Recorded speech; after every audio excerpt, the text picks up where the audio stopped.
It was the summer of the year 512 AD, and the news of the continual Saxon arrivals along the south coast had continually filtered through to King Theodoric, up at his great farm-like residence at Bryn in the Brecon Hills. Several times he had summoned his councillors and senators to discuss the situation. The Saxons were still a long way from the kingdom of South Wales, but once they penetrated north of the Thames and began moving west, conflict would be inevitable.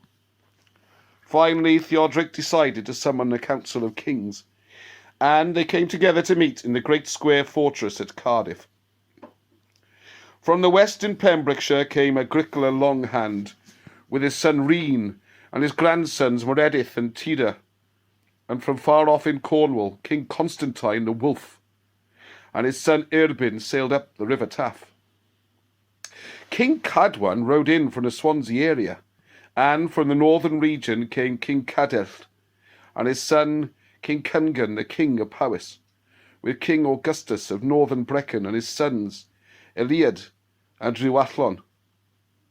From the east and central areas of the kingdom there came King Melchion the Mad, and Honorius the prince of the city at Carwent, and Gulgan Mawr with his sons the princes Caradoc and Morgan, and their sons Cawdawth and Adras. Scores of other minor princes and noblemen rode in, all cousins, uncles, and nephews of all the leaders of the royal clans.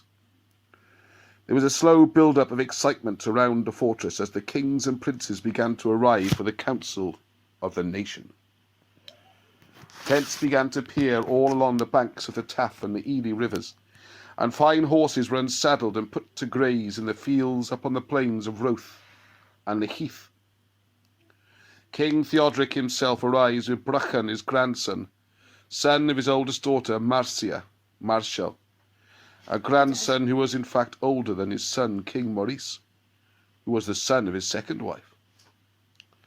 The officials of Maurice's court were kept busy from morning till night, arranging the accommodation and provisions for the incoming kings and noblemen. Great care had to be taken to be sure that everyone received the proper treatment according to his rank, and that no one was offended.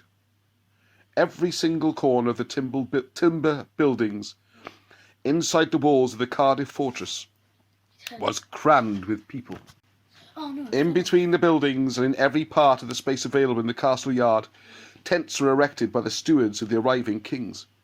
Then, on the morning of the conference, there was further excitement as 3 ships sailed up the Taff, bringing representatives from Brittany, led by the Prince Bedic and Boyden, on behalf of their kings, their high kings, Howell and Emir. The ships drew up on the full tide and were anchored in midstream, with a line of other ships, where they should lie in shallow water when the tide went out. A number of bishops and abbots had also arrived, led by the Bishop Tewdrig, and they contented themselves with crowding into the tiny chapels and hermit cells in the neighbouring district. It was always a good thing to have bishops present at these gatherings, where the wine and beer were certain to flow in quantity, and men with long memories and hot blood were sometimes tempted to settle old quarrels with the battle-axe or the sword. The presence of the bishops was usually, but not always, enough to prevent squabbling and possible killing. A few slight showers of rain fell, and high white banks of clouds drifted overhead, and the rays of the sun glistened on the damp grass and the wet walls of the castle. At 2 o'clock in the afternoon, kings and the senior princes began to assemble in Maurice's hall. In the winter, the hall was heated by a fire set in a large open hearth in the centre of the hall. The smoke from the fire was allowed to drift up to the roof, where it escaped through a hole cut into the roof. This opening in the roof was itself covered by a small raised roof panel, set about 1 foot above the level of the rest of the roof, so that the smoke could escape, but the rain could not get in. Even on this summer's day, a few small logs and sticks of wood burned slowly in the hearth. In the winter, they would use coal, dug from surface seams and outcrops in the valleys. Benches and chairs had been arranged around the square hearth, and as the kings and princes began to arrive, Maurice was there with steward to greet them. There was a great deal of good humour and chatter, as greetings were exchanged and old jokes of the past were raised. Then, when they were all present, the High King Tewdrig called out above the chatter and laughter, "Gentlemen, my kinsmen, gentlemen!" The talk and chatter died away. "It is time for us to proceed to business. Let us be seated." There was a murmur and a stir as the kings and princes moved to take their places round the hearth. Only the ruling kings and the representatives of kings sat on the chairs arranged in a circle around the hearth. Their brothers and their sons, their uncles and their nephews stood behind them, each gathered behind their own respective king. No one carried any arms, and anyone who had entered the hall with weapons had been relieved of them by the head of Maurice's household. All weapons were stacked in the customary place, in the corner of the hall where the head of the household stood guard over them. Even in the comparative gloom of the hall, the gleam of gold and silver and enamelled ornaments was everywhere. These were a people who were passionately fond of bright colours, and the kings and the princes all wore their finest clothing and armour. There were red and green and white cloaks, and a great number of blue tunics, and everyone wore bracelets and armbands of silver and gold. Around their necks the kings and the princes wore heavy golden chains. You can wallop someone with a chain, perhaps. Around their necks the kings and the princes wore heavy golden chains, set with precious and semi-precious stones, the symbols of their rank, and all the senior kings wore their heavy red woolen cloaks. Slowly a hush settled and the gathering became quiet, and pages who were young men drawn from the ranks of the lesser nobility began to circulate quietly with mugs and large jugs of beer. The kings were served from the huge ceremonial oxen horns, 3 of which were always kept in every prince's hall. These horns were heavily ornamented with intricate gold and silver filigree work around the rim and the bottom lip. These were known as hill ice horns. And so the conference began, with the beer circulating quietly. King Theodoric drank from his horn and passed it to King Constantine, who drank in his turn and passed it to King Maurice, while the other kings did the same with the other horns. Then Theodoric cleared his throat and got to his feet and began to speak. "It is a long time since there has been such a gathering as this today. Among we of southern Britain, it would be wiser perhaps if we met together more often. There is no need for me to spend time in explaining the subject that we have come here to discuss in some detail, as you all know why we are here." He coughed and paused and went on. "Some 450 years ago, our ancestor, King Cardiff, son of King Bran, son of Llediath, led our people for 9 years against the might of the Romans after they had conquered all of Lloegis, England. He fought 70 battles without defeat, before being compelled to stand and fight a planned battle which the Romans excelled in. Even then, when they finally defeated, Cardiff escaped and was only captured by the Romans when he was betrayed by a despicable Aregwerth Voidhaug, a contemptible woman of the North." There was a murmur of applause and agreement among the assembled nobles, and some booing, apparently. King Tewdrig was obviously winding himself up for a major outburst of patriotic eloquence, and as the beer began to flow, this was entirely to everyone's liking. Theodoric took another drink from the horn and began to get into his stride. "Whilst the noble Cardiff and his father King Bran were held prisoner in Rome for 7 years, our people fought the Romans and defeated their legions in battles which they were ashamed to record in their histories. Our ancestors took their soldiers prisoner and sold them as slaves to the Ardavices of Powys, to the Decangli of Gwynedd, and to the Damati of Dyfed. When Cardiff returned, his sons and nephews fought the Romans for 22 years. They could bring their legions from all over the great empire to replace their dead against us, one nation. And so it was that we finally made peace with them, for they were our kinsmen. Our ancestors came from the great empire of Troy to Britain, and the ancestors of the Romans also came from Troy to Italy. We are a great nation." There was a loud applause and shouts of approval as Theodoric began. The Roman Empire was kind of also the British Empire, if they're the same people. Well, they'd separated a couple of hundred years before, but yeah, you could argue in some ways. I mean, they split up in 500 BC, so it's 500 years they've been apart. But the same sort of bunch of people in many ways. There was loud applause and shouts of approval as Theodoric began to warm to his subject, and the beer continued to flow. What's wrong with beer? They just love their beer. Yes. For centuries, Roman princes and emperors married the daughters of our kings, and Roman princes left Britain to become emperors. And always the Romans recognised us as rightful kings, and they did not interfere with our government or our customs. When Rome was badly ruled and their emperors foolishly set out to destroy the holy churches and the priests of our Christian faith, our great ancestor, King Ch4ii, the Dragon of Gwent, turned against them in anger and burnt down their great city of London and many of their other towns. He made himself emperor of this great island, and even the Romans remembered him as Claudius, emperor in their tongue. He also was murdered by treachery by King Ch4ii, a despicable act which allowed the Romans to get back into Britain in the year of the Lord 296 AD. We are only defeated by treachery, and when we stand together we are unbeatable. There was a roar of applause from the assembled throng around the circle of the kings. The tone of the king's speech was entirely in keeping with the heroic warrior code in which these men were bred. Sooner or later, Theodoric, the paramount king, would get to the point. But for the moment, they were all enjoying his patriotic eulogy.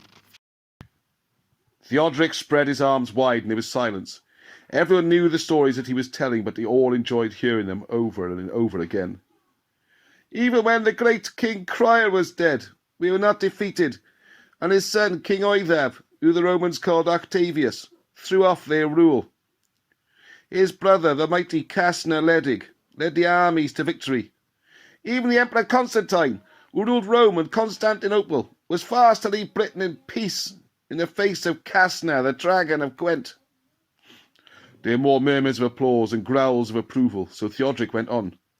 When the barbarians invaded the Western Empire of Rome, it was our armies which marched to restore order under Conan, who founded the Kingdom of Brittany. We made Magnus Maximus an old man, the Emperor of Rome, and his son Uther Pendragon became the Augustus of Gaul, and they called him Victor. Uther was of our blood through his mother Helen, the daughter of Oedav. Our race produced a great conqueror, Arthur, the son of Uther, by his mother Igerna, wife of the dead Gwyddonius of North Wales. All of France, Spain, Switzerland, Italy, Greece, and Macedonia fell before the great Arthur, who became king of Greece. In remembrance of this, my son Maurice has named his son Arthur. There was yet another murmur of applause and approval of this. The foolish Romans turned against us, and when Maximus was killed in 388, we were again forced to invade France in 406 AD, with Constantine as our leader, because the Vandals, the Alans, the Suevi and the Goths were destroying the empire. And again the Romans turned against us.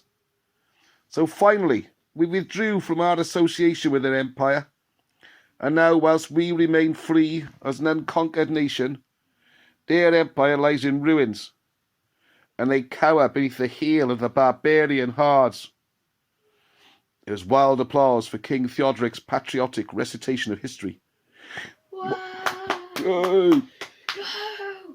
Encore! Encore, that's not really Welsh. Was it not true that the mighty Brutus had led the people to this part of Britain 550 years before the coming of Jesus Christ? And now, 1,000 years later, the nation remained intact and unshaken. Theodoric again raised his hand for silence, and his face took on a very serious and solemn look. Now, my kinsmen, there is a time of trial coming upon us yet again. 50 years ago, the foolish Vatican was not satisfied to be Pendragon, and sought to make himself king in Llygria. This bald-headed, drunken fornicator turned traitor in his ambitions, and he brought the most evil and foul of the barbarians into this island.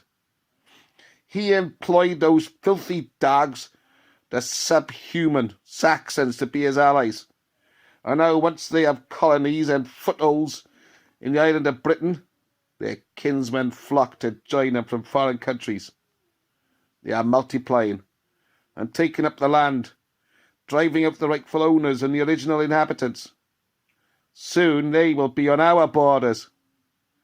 They're not going to take our lands. We'll destroy these mangy dogs and use their bodies to fertilise the land. There's uproar in the hall. Does meat actually help fertilise plants? I don't know. I don't know. I'm pretty sure it doesn't. Anyway, it's good fighting talk, okay? There was uproar in the hall. I thought he was going to say we'll peel off this skin and use it as toilet paper. Nice, very nice, huh? Well, it's better than throwing all your plants. I don't think so, not really. I was skinning them. Yeah, I'm real my recording, that's okay. More warlike. There was uproar in the hall. Even some of the kings were on their feet, raising their drinking horns high in the air. The applause was deafening, for King Theodoric was proposing an all-out war upon the Saxons. Nothing could be more popular amongst the warriors of the Cymru who called themselves the British. I propose that we make our preparations now, through this summer and all through the winter, and that we do not wait for them to come against us, but we must destroy them now, before they become stronger. King Theodoric sat down amidst more shouts of approval, and there was a short silence as he refreshed himself with a large draught of beer. Then Agricola Longhand, the ruler of Dyfed, rose to speak. A tall, raw-boned man with iron-grey hair and a large hook nose and fierce dark brown eyes. He was known to be a close friend of King Theodoric, an able sailor and a good general. We're in no danger in the west, now that the Irish have become Christian, thanks to the work of our holy St. Patrick, who went among them and taught them the faith. Now that they are Christian, we are able to make treaties with them and have marriages of alliance. Even King Theodoric's daughter, Marcia, is proof of this new relationship. She is married to Anlach, son of a king of Ireland, and their son Brachan is here today with his grandfather. We know that the threat from the east will fall first upon Gwrgan Mawr, and upon Honorius of Caerwent, and on Cardiff, king of Powys. We will support you with all our strength in this war. You must build extra huts for our men and barns, and you must make available food and drinks and fodder for our horses. My sons will lead our army, for I am a little old and stiff in the joints. I agree that we should make this war so that our nation remains free. Agricola Longhand sat down, having been very brief and straight to the point, as he always was. King Pendragon of the Swansea area rose next. I agree with Agricola and Theodoric. I'll lead my own army in this war, but I too will need assistance from the kings in the east to feed and maintain my army. There were polite murmurs of applause as King Pendragon resumed his seat. The next king to speak was the formidable Constantine the Wolf, now ruler of Cornwall and the most powerful king in the southwest. I thank God that you'd have mind to exterminate these vermin before they can multiply to overrun the entire island of Britain. The peoples of the southwest are in far greater danger than any of you up here in Wales, and there's no powerful king between myself and these enemies. Only smaller princes like Tewdrig, the killer, who is under such pressure at this very moment that he's unable to be here even at this conference. Constantine paused for effect, and there murmurs of, it is true, it is true. Constantine looked slowly around the entire gathering, making them wait for his words. The Saxons must not be allowed to reach the Severn River. If they do, then they can cut our land communications between you, Britain, and we down in Cornwall. If that happens, then we will be at a great disadvantage. We need a king in the region of Dumnonia, Hampshire, Wiltshire, Gloucester, who can withstand these invaders.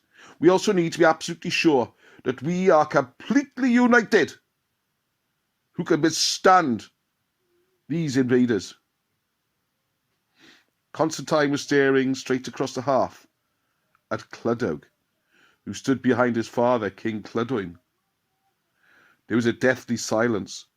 The word of Tewdrig's association with Imogen, the wife of Gunnar, whom Constantine had killed, was well known. Constantine was there, standing, threatening Tewdrig without speaking of the subject, demanding that he keep away from Imogen. Tewdrig was white with anger as he stared back into the opaque, fathomless eyes of Constantine. Then coolly and casually, Constantine proceeded. I will attack the Saxons from the west, but you need to think of what I have said. There was an uncomfortable silence, for with the intricate system of land holdings and inheritance which existed, a number of these various royal families could claim rights to estates in the areas which Constantine had spoken of. The creation of a powerful kingship in this area was contrary to the previous policy of maintaining small and ineffective rulers on the borders. The problem was, who could be allowed to carve out a kingdom to act as a buffer defence zone against Saxon infiltration?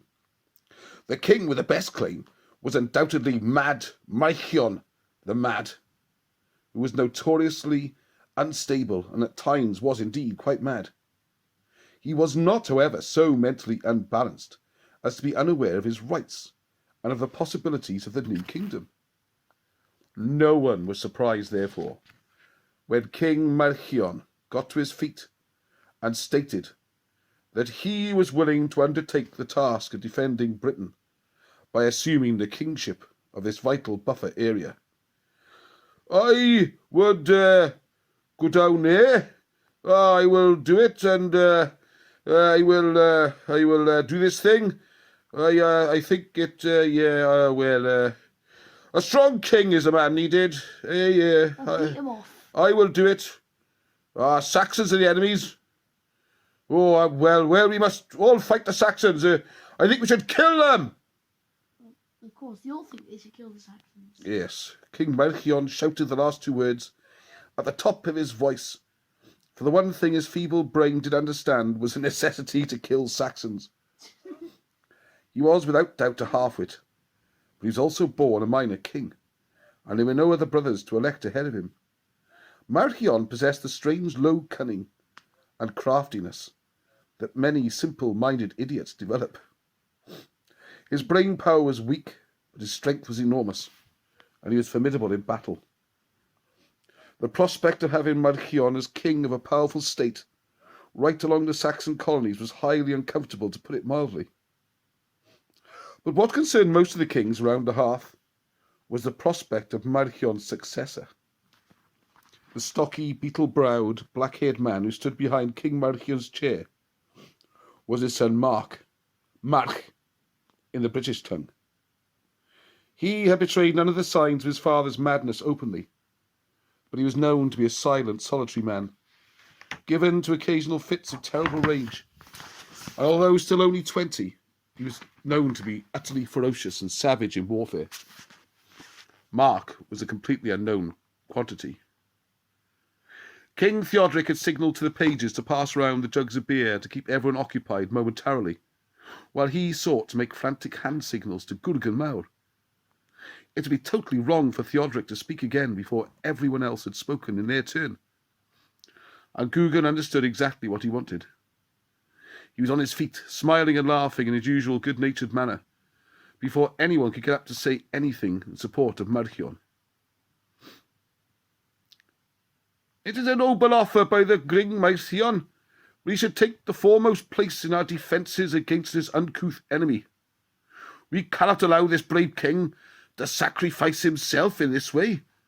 It is too great a thing to ask of any man.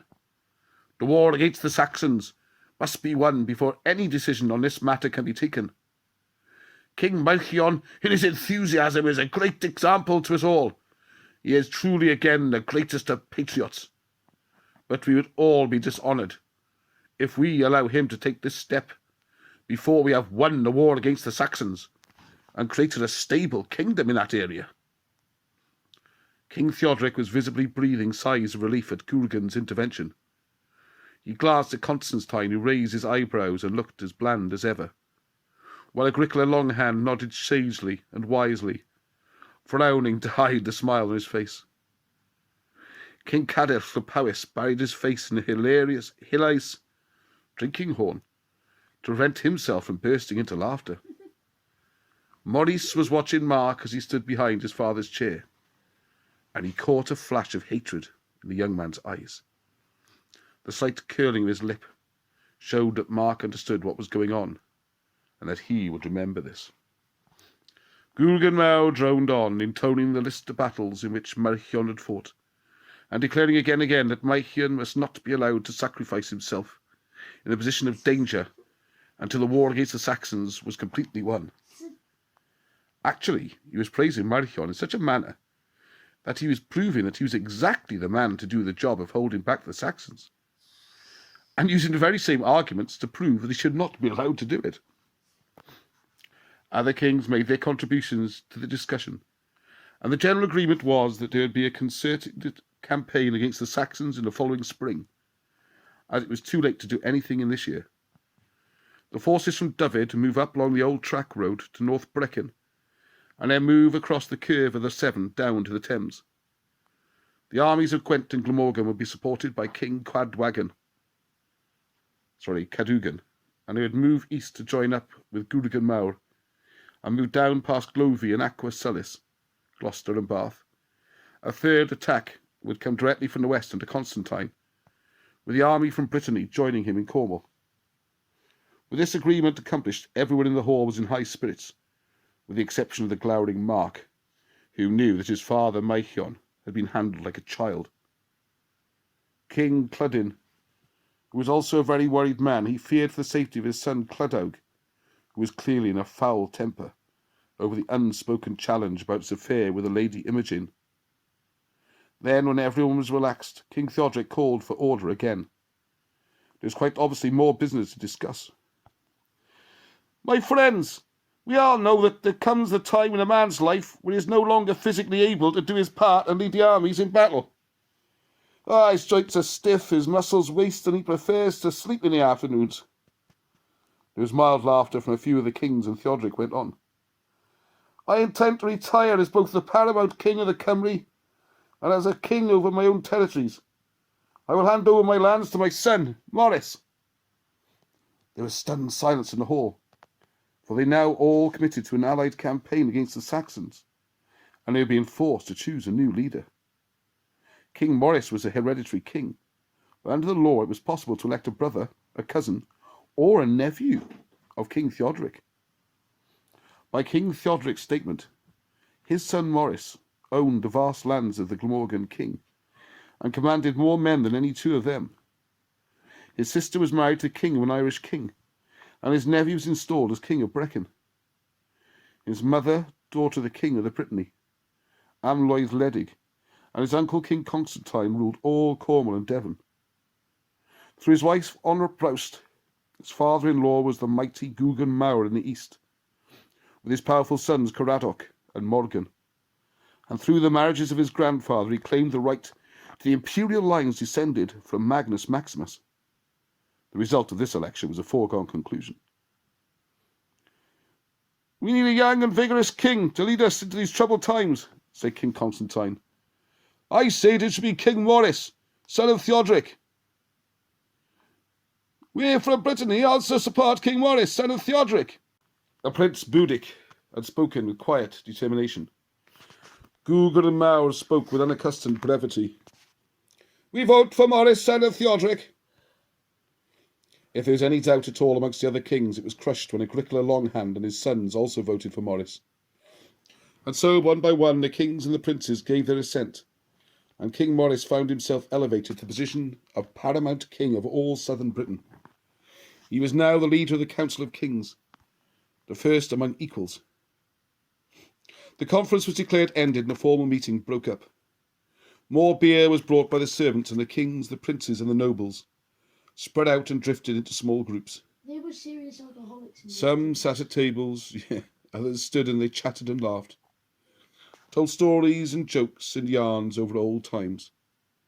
They moved from group to group, mingling with each other, generally elated at the prospect of a full-scale offensive against the hated Saxons, about whom they knew nothing, and with whom none of them had ever spoken or met. Slowly the groups broke up, and the leading men of the nation went back to their quarters, to wash and prepare for the great feast that would be held in Maurice's hall that night. Tewdrig had accomplished what he wanted. His son was firmly installed as the new paramount king, and the whole energies of the armies of the nation would be directed against the growing menace of the Saxons and the other German nations in the east. There would be no time for internal disputes and conflicts between the kings and princes. Theodoric smiled and raised his horn to the assembled company and took another drink, and spoke again to Maurice in a low whisper. Don't hesitate to kill him, but do it quietly with no witnesses and no accomplices. Kill him in a fight if you can, and not in his bed. It'll cause less of an uproar. Maurice nodded in agreement, and then turned to speak with his father-in-law, Ch4ii, who sat on the other side of him. It'd please me greatly if you could arrange a great hunt to celebrate this conference which you have held. I would wish that all the local princes of Urgung and Uis be invited. We may as well enjoy ourselves this summer if we're going to fight a long war next year. Ch4ii nodded and turned to face Maurice. Is there anyone in particular you should be invited? Someone you especially wish to honour? No, said Maurice.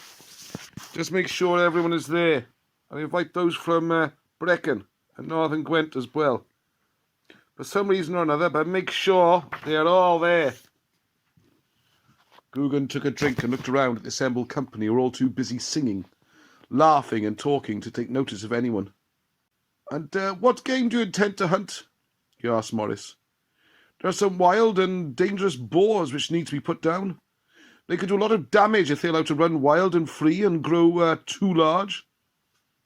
Maurice smiled and patted his father-in-law on the shoulder, for in the cold language of the bards, a boar was the word used to signify a warrior coming to raid and cause trouble by sea. It meant a foreign enemy who had to be killed or driven off. Old Ch4ii knew or guessed that this was not entirely an occasion for pleasure that Maurice was asking him to arrange. All through the evening the drinking and festivities went on. The Queen and her women, and visiting queens and princesses, dined separately, as was the custom on these big occasions. Normally, in everyday circumstances, the women dined with the men, but not when there were major conferences of this nature. Finally, everyone drifted off, pleasantly drunk, to sleep off the effects of the evening's entertainment. Maurice returned to his quarters, where his wife awaited him in bed. He climbed into bed, and they held each other close in the dark. The shaft of moonlight shone in through the high, narrow window, bathing the tapestry on the wall of the bedchamber in bright silver light. Maurice lay back, his wife's arms around his neck, and he stared at the blackness of the ceiling above. He suddenly realized what an awesome responsibility had been placed upon him this day. He was now the undisputed paramount king of the British nation, the head judge, the chief general of the armies, and their leader in religious matters before God. He suddenly felt very lonely, and he wondered what the future would bring. He could rely upon his brother and his uncles for advice, but the decisions and policies would be his. As he lay in the dark, he wondered if it would not be better to be an ordinary farmer, simply herding his sheep or cattle and growing his crops, free of the intrigue and political manoeuvring. Finally, he drifted off into a deep sleep, and he dreamed that he was young again, a boy riding his pony along the sands of the beach and splashing through the low breaking waves. Silence reigned all over the timber buildings and the tents set about the great square yard of the stone-walled fortress.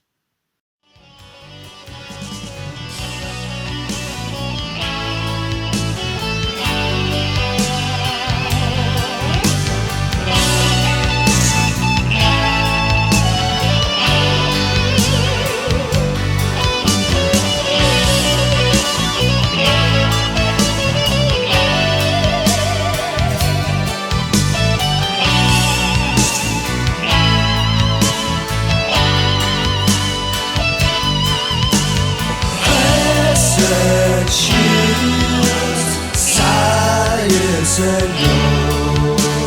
In the twilight, would you dare to give someone a little care?